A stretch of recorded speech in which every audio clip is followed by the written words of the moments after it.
बच्चों हमें कहा गया है show that the angle bisectors of a triangle they are concurrent. Angle bisectors are concurrent, and we also have to find the position vector of incenter. तो इसे कैसे करेंगे बच्चों, देखो.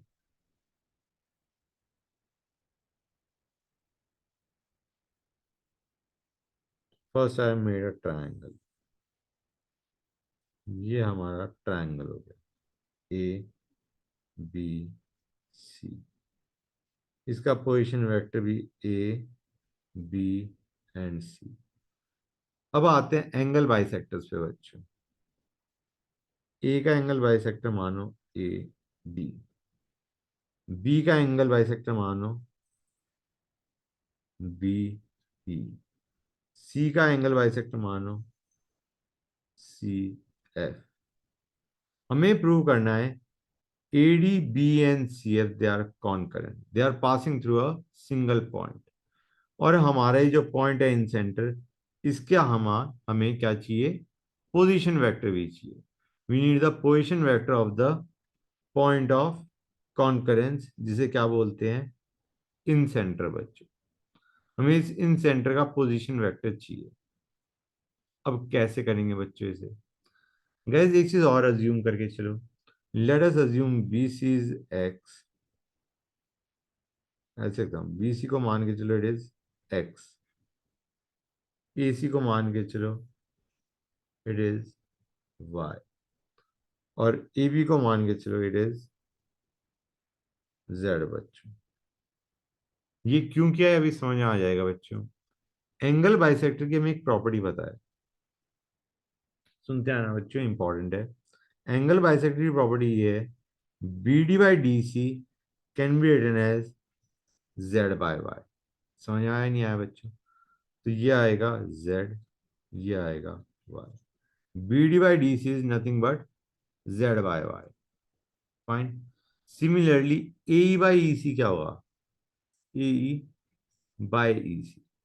That will be equal to Z by X बच्चों. ये Z ये X. Clear है यहां तक. Similarly A F by F B क्या होगा, it will be equal to Y by X. Y मैं लिखता हूं, ये हो गया हमारा वाई. ये हमारा, वन सेकेंड, जगह ही नहीं बची. ये हो गया वाई और ये हो गया हमारा एक्स बच्चों. Got it or not guys. Clear है यहां तक. गुड. मतलब B D by D C can be written as Z by Y. A E by E C can be written as Z by X. and AF by FB can be written as y by x बच्चों. So guys, let us find out the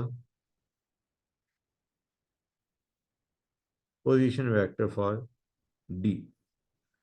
D का position vector क्या होगा. Do you realize it will be ZC plus YB over Y plus Z. हाँ है ना बच्चों.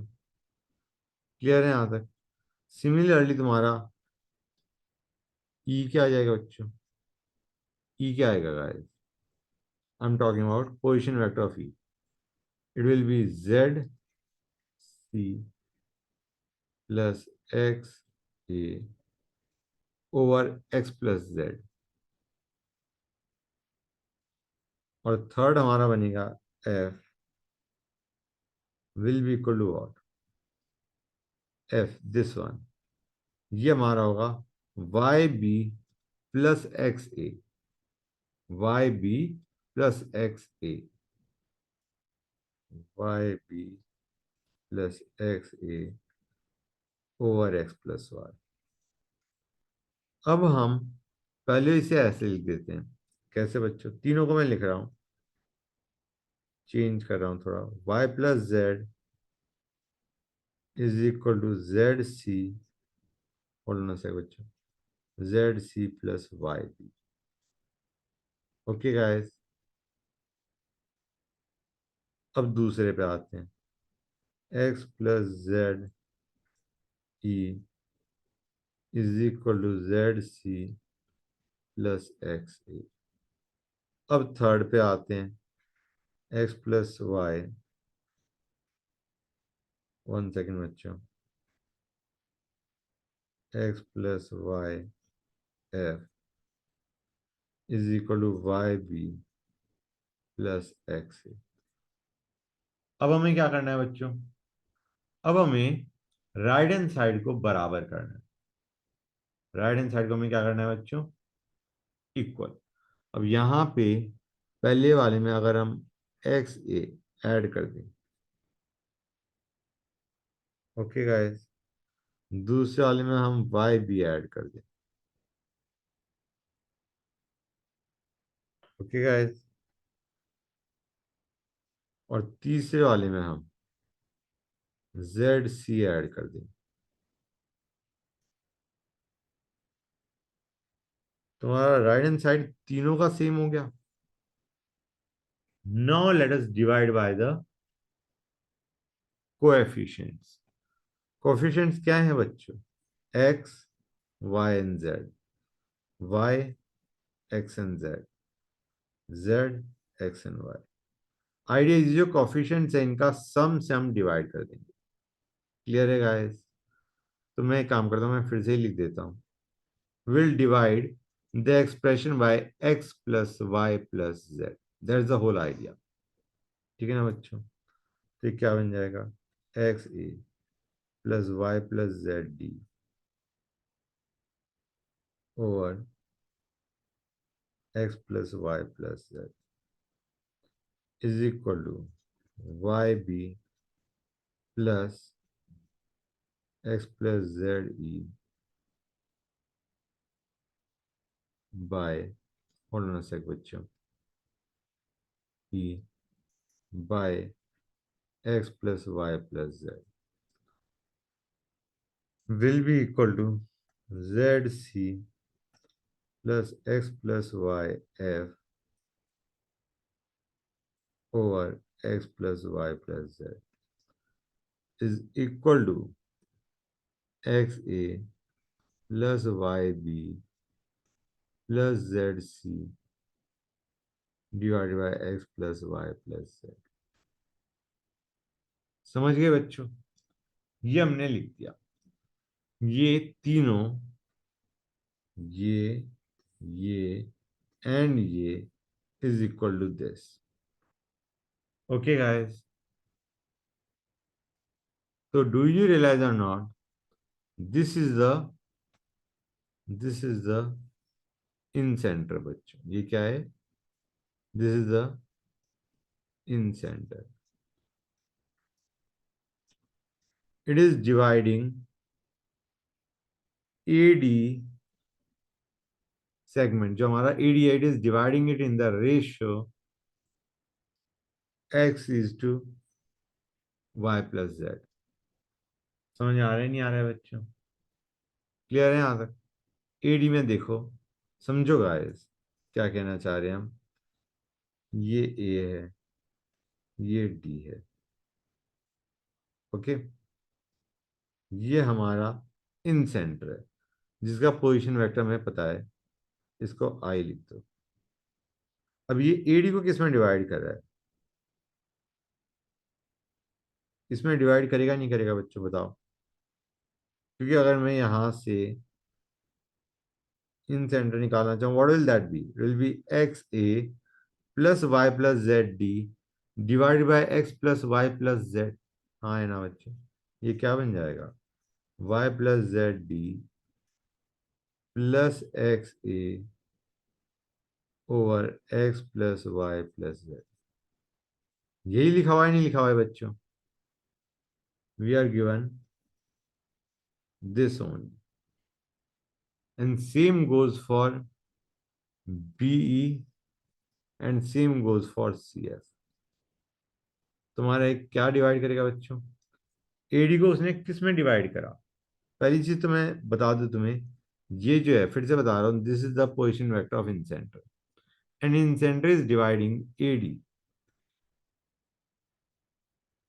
in ratio, ये a ये d, it is dividing it in ratio y plus z is to x. Clear है यहाँ तक बच्चों? It divides pe in ratio, क्या होगा बच्चों? It will be x plus z is to y. मतलब अगर तुम यहाँ पे, मैं एक बार पहले लिख दूं, ये क्या था बच्चों हमारा? It was x plus z is to y. यहाँ पे तुम देख सकते हो ये b है, ये e है, ये हमारा इन सेंटर है. This is x plus Z, this is y. तुम्हारा बनेगा x plus Z E plus Y B divided by x plus Y plus Z. यही आ रहा है, नहीं आ रहा है बच्चों? यही आ रहा है, ऊपर चेक कर लेना, इट विल बी सेम. अब आते हैं C F. It divide C F in the ratio. उसकी रेशियो क्या बनने वाली है? It is going to be y plus X is to z, या x plus Y is to z. कोई डाउट किसी बच्चे को? They are dividing, that incentre is dividing, incentre जिसका पोजीशन वेक्टर मैं तुम्हें बता चुका. इट इज x, क्या था हमारा बच्चों? It was X A plus Y B plus Z C over X plus Y plus Z.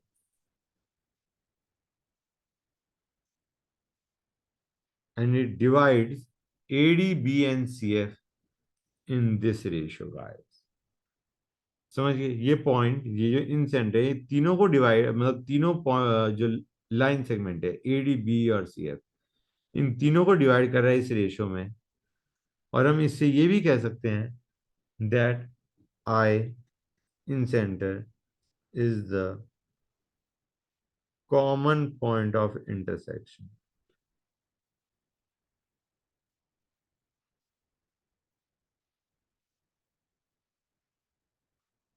of angle bisectors. हमें क्वेश्चन में कहा गया था, नहीं कहा गया था बच्चों, that we had to prove that the angle bisectors are concurrent. So ये जो हमारा पॉइंट आई है, it is a common point of intersection of all the three angle bisectors. So we can say the angle bisectors are concurrent, and we have also found out the position vector of the in center. Clear guys? Good.